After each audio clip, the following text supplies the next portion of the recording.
What does it say about the party choosing somebody to replace you who was effectively chosen by Donald Trump? And is saying what he's been saying, those very lies that you're talking about. I think it's dangerous.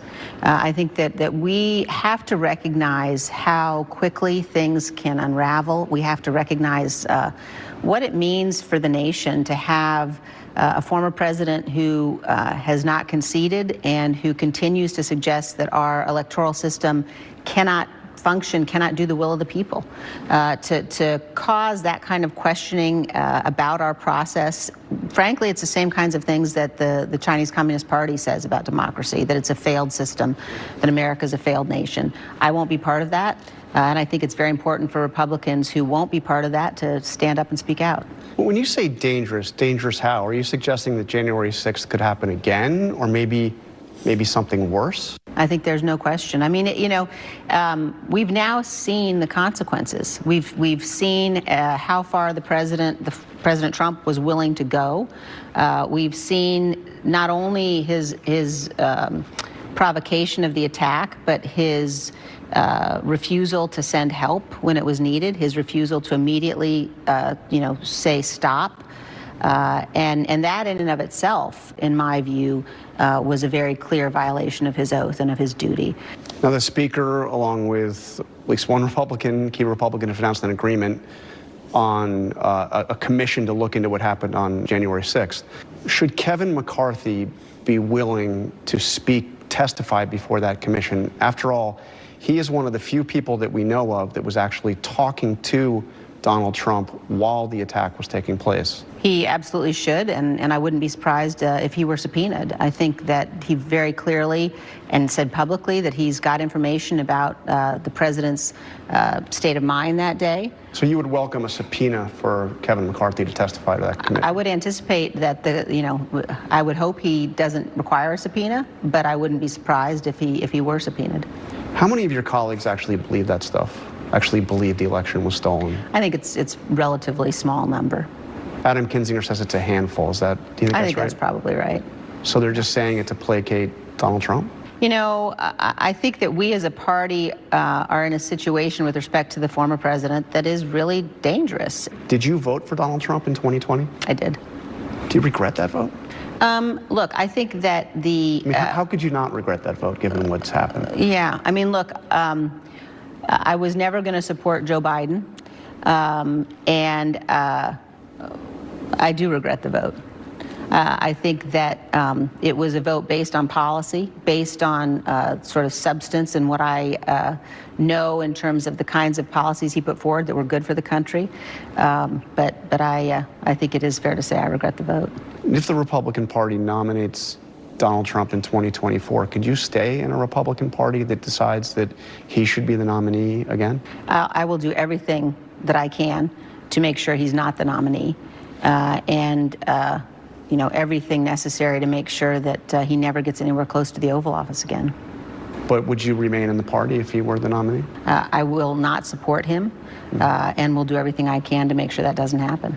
How concerned should Republicans be about the fact that you've lost the popular vote in 5 of the last 6 presidential elections? Very concerned. I think that as a party, we really do have to say, what do we stand for? What do we believe in?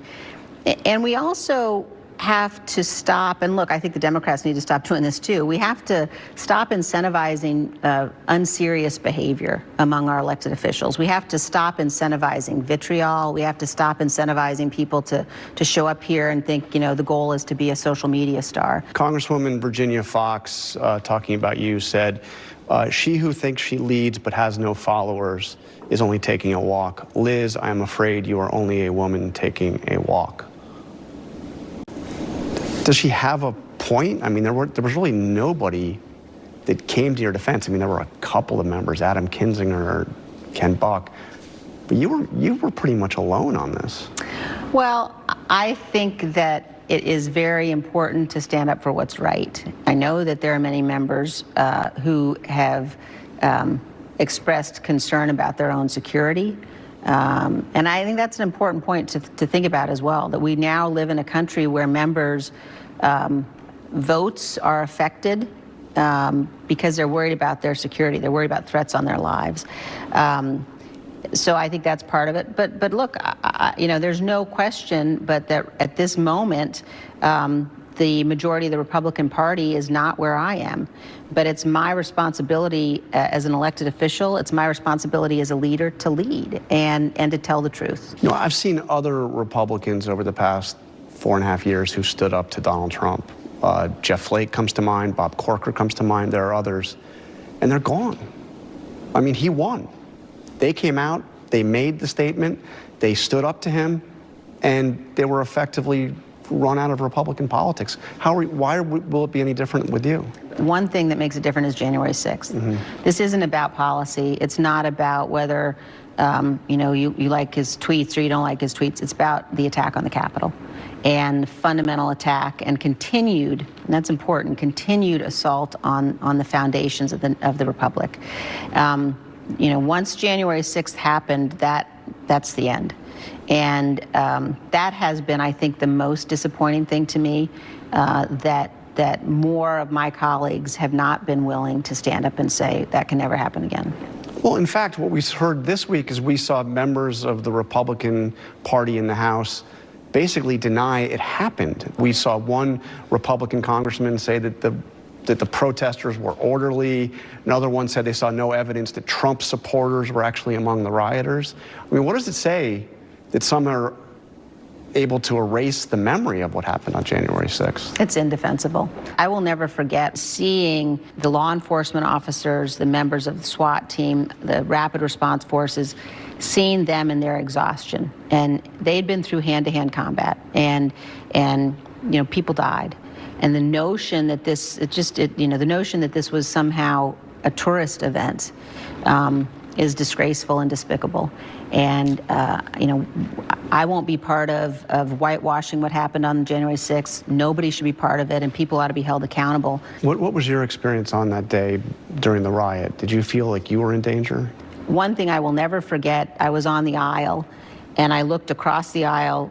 Jamie Raskin was sitting on the other side of the aisle, and you could hear the mob coming. And he looked at me and he showed me his phone, and he said, "Liz, there's a Confederate flag flying in the rotunda." And that moment of, this cannot be happening in the United States of America. Jim Jordan, talking about a possible Trump 2024 run, said there's no way he is losing. He's going to win the Republican primary, and he's going to be president if he decides to run. Now, based on today's facts, he's right, isn't he, about the primary part, at least? I mean, there's not even a close second out there, is there?